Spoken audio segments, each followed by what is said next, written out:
Good morning, welcome to Catex TV. Today is Tuesday, August 4th, 2015. My name is Matt Bernat, filling in for Frank Fortunato, who's off this week. As always, you can follow more news updates on our Twitter account at Catex TV. Allstate shares were down in after-hours trading yesterday, August 3rd, after the U.S. insurer reported a second quarter underwriting loss in its core property liability business driven by increased frequency and severity in auto claims.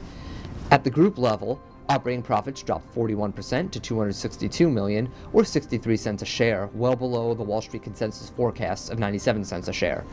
The company's property liability division, which represents the lion's share of its business, fell to a $10 million underwriting loss compared to an underwriting profit of $189 million in the prior year period. Its combined ratio deteriorated from 97.4% to 100.1% despite lower cat losses, reducing from 13 points to 10.6 points. Property liability net written premium climbed by 4.4% to $7.9 billion, largely as a result of high Allstate brand premium, said the company. Its Allstate Protection Division produced an underwriting loss of $8 million with a combined ratio of 100.1%, as underwriting income of $86 million from the Allstate brand was more than offset by investments in Esurance and higher non-cat losses in its Encompass brand.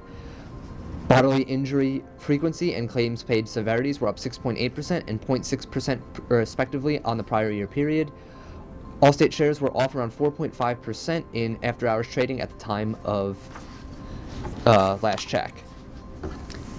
Ace and Chubb took just a week to agree to the basic terms of the $28 billion deal, according to the full proxy statement on the merger.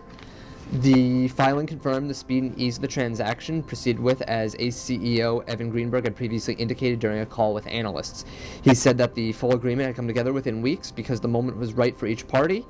They made first contact with Ace's advisors on June 2nd, indicating that they were willing to pay at least 25% premium to Chubb's trading price and possibly up to 30% to take out the company.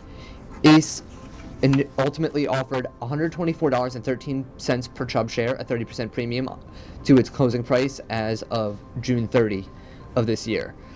The Ace CEO also reiterated that he saw retaining the Chubb brand and its New Jersey headquarters as a crucial part of the combined company.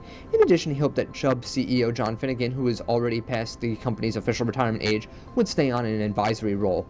Less than a week after his first call, Greenberg and Finnegan met in person on June 8th to discuss the proposal, with Finnegan saying that a deal needed to have at least 30% premium to Chubb's trading value to succeed. By June 12th, the companies were discussing the terms of an exclusivity agreement, and the Ace CEO agreed to set the bid value at 30% premium in order to proceed.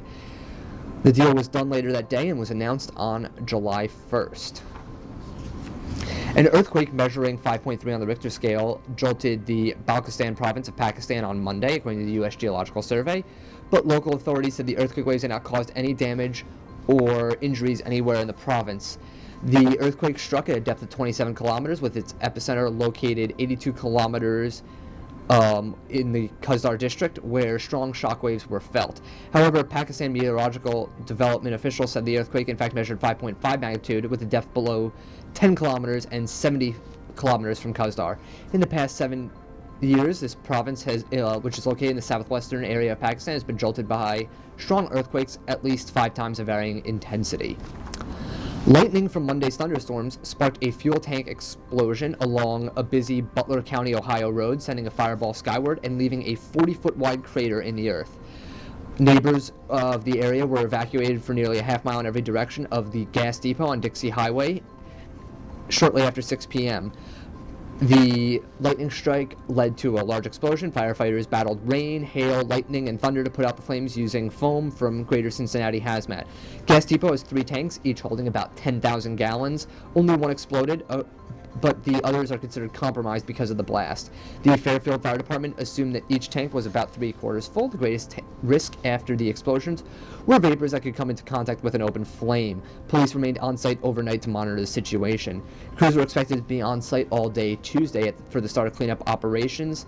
The working theory is that the explosion was in a diesel tank. However, this is not consistent with witnesses' accounts of the fireball. Diesel usually isn't as volatile as gasoline unless it's very hot.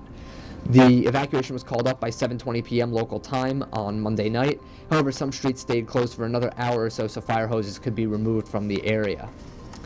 The specie insurance market is expected to avoid a claim on a bag containing 1 million New Zealand dollars, which was left on the tarmac of Hong Kong International Airport earlier this month, according to the Insurance Insider.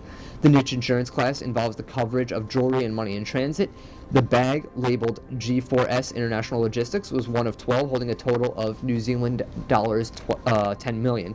It was destined for the Bank of China after being flown from New Zealand by airline Cathay Pacific. After landing in Hong Kong on July 17th, the cargo was loaded onto a trailer to be transported to its final destination.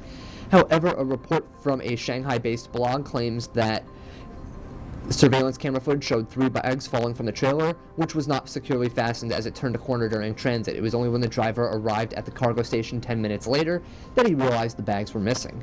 2 of the 3 bags were later found on the tarmac, but the third is still missing despite an overnight search by authorities. The case has reportedly been filed as a theft and is under investigation. The cash was insured through one of G4S captives, which bought a specie cash transit and policy, sources explain. However, the carriers writing the policy are not expected to pay out because the G4S captive had a retention limit of £10 million. Transport companies typically buy cover with limits up to $100 million. XL, Ascot, and Zurich have all been mentioned as potential underwriters on the primary layer of this policy booked by Marsh. At the time of going to press, none of the carriers were able to comment. This is not the first time G4S has lost cash in transit. On Christmas Eve 2014, 15 million Hong Kong dollars went missing after a G4S security van spilled large bundles of cash over a road in a Hong Kong district. That's the news for today. Thank you for watching. If we have any important breaking news, you'll find that on our Twitter account at Catex TV. As always, thanks for watching, and we will see you tomorrow.